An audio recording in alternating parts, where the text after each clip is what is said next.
संविधान, संविधान निर्माता और आरक्षण, इन 3-4 मुद्दों के ऊपर मैं आप सबके बीच में बात रखूंगा। क्योंकि पिछला लोकसभा चुनाव जब हुआ तो कुछ लोगों ने भय और भ्रम फैलाने का काम किया, और ये वो लोग हैं जो संविधान को भी तार-तार करते थे, संविधान निर्माता को भी हराने का काम किया, और आरक्षण का विरोध भी ये इनके पूर्वज पंडित नेहरू से लेके इंदिरा जी, राजीव जी और राहुल गांधी जी तक करते थे। और मैं थोड़ा विस्तार में इसको इसलिए बताना चाहूंगा, आज हम जो संविधान गौरव अभियान चला रहे हैं उस कड़ी में मैं आप सबके सामने आया। संविधान निर्माता कौन थे? डॉक्टर भीमराव अंबेडकर। और संविधान निर्माता डॉक्टर भीमराव अंबेडकर को संविधान समिति का ही हिस्सा ना बने, इसकी पुरजोर कोशिश पंडित जवाहरलाल नेहरू ने उस समय की, और उनको हराया भी। वो बंगाल से चुनकर आए, और बंगाल से चुनकर आए, और उसके बाद जब उनको दूसरी बार जब उपचुनाव में भी जाना पड़ा तो हिंदू महासभा के नेता एम जयकर ने पुणे सीट खाली की, जहां से वो चुनकर आए। मैं आपको कहना ये चाहता हूं, आखिरकार नेहरू जी अंबेडकर के विरोधी क्यों थे?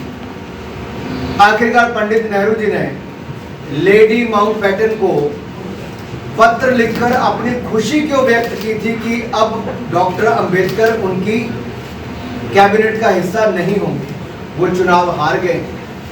आप सोचिए, डॉक्टर अंबेडकर की हार पंडित नेहरू के चेहरे की मुस्कुराहट बनी, और ये अंबेडकर विरोधी हैं।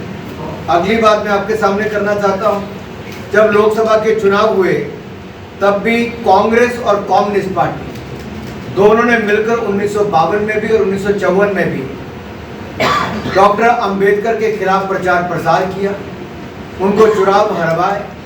ये सारा प्रयास कांग्रेस ने किया, क्योंकि डॉक्टर अंबेडकर दलितों की बात उठाते थे, गरीबों की बात उठाते थे, ओबीसी की बात उठाते थे, और Pandit Jawaharlal Nehru ji SC, ST, OBC के घोर विरोधी थे। और मैं बड़ी गंभीरता से इस बात को कह रहा हूं, क्योंकि पंडित जवाहरलाल नेहरू ने हिंदुस्तान के मुख्यमंत्रियों को चिट्ठी लिखकर कहा था कि अगर एससी, एसटी समाज के लोग आरक्षण के माध्यम से ऊपर आ गए तो क्वालिटी नहीं। आप सोचिए, हमेशा ही हीन भावना उनके अंदर भरी हुई थी।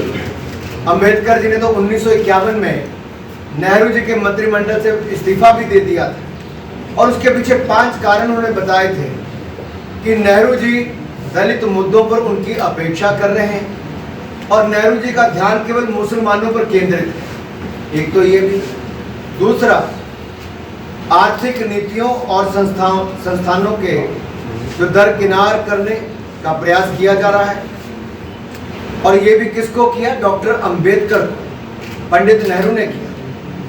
तीसरा है कश्मीर मुद्दे पर धारा 370-35A के बिल्कुल खिलाफ, विशेष राज्य दर्जा देने के बिल्कुल खिलाफ थे डॉक्टर भीमराव अंबेडकर जी, लेकिन पंडित नेहरू ने वो भी किया। और यही नहीं, पंडित नेहरू जी की विदेश नीति की उन्होंने आलोचना की, और हिंदू कोड बिल उसको पारित करने में कोई प्रतिबद्धता जो नेहरू जी ने नहीं दिखाई, उसका भी वो विरोध करते रहे। और आखिरी जो मैं कह रहा हूं, ओबीसी कमीशन ये लाना चाहते थे कौन? डॉक्टर भीमराव अंबेडकर, लेकिन पंडित नेहरू ने भी इसका विरोध किया, इंदिरा जी ने भी किया, राजीव जी ने भी किया, और ये पूरे के पूरा गांधी नेहरू परिवार एससी, एसटी, ओबीसी विरोधी था। और केवल यहीं तक नहीं रुकी, अगर आप इसके आगे देखेंगे, इंदिरा जी के समय भी बैकवर्ड कम्युनिटी के लिए कुछ नहीं हुआ, और राजीव गांधी जी के समय भी नहीं हुआ। लेकिन जब नरेंद्र मोदी जी की सरकार आई तो एनआईटी और शैक्षणिक संस्थानों में ओबीसी को आरक्षण दिया गया और national commission for backward caste NCBC यानी कि संवैधानिक दर्जा भी किसी ने दिया पिछड़े वर्ग को, तो नरेंद्र मोदी जी की सरकार ने दिया। 27 ओबीसी मंत्री नरेंद्र मोदी जी की सरकार में है और न्यायपालिका और राज्यसभा में भी समावेशता सुनिश्चित करने का काम हमारी सरकार ने किया। आपको पता होगा विख्यात संगीत में क्षेत्र में जो हैं इलैयाराजा जी, जो दलित समाज से आते हैं, उनको राज्यसभा देने का काम हमारी पार्टी ने किया। 3 दलित जजों को सुप्रीम कोर्ट में भेजने का काम हमारी सरकार ने किया। और यही नहीं, ऐसे अनेकों कार्य हमारी सरकार ने किए हैं। अब दूसरी बात जो मैं आप पे आता हूं, जहां अंबेडकर जी का अपमान कहां और किया, आप याद करिए 2012 में एनसीईआरटी के पाठ्यक्रम में, सिलेबस में जो कार्टून दिखाया गया उसमें कितना